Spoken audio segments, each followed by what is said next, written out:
Ahojte lyžiari, dnes vás pozdravujeme z Klínovca, druhého najväčšieho lyžiarskeho strediska v Čechách, ktoré sa nachádza v Krušných horách.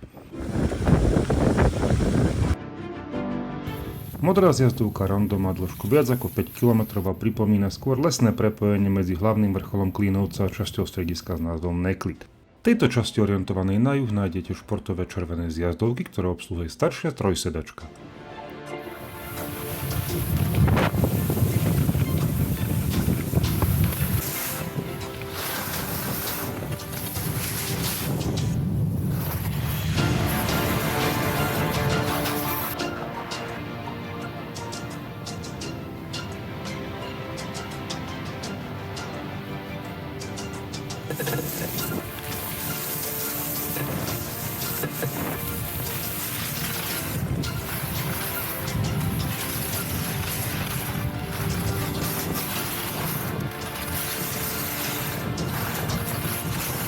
História lyžovania tu siaha do začiatku minulého storočia. Stredisko v posledných rokoch prešlo výraznými zmenami, pribudli nové sedačkové lanovky, ale aj nové zjazdovky.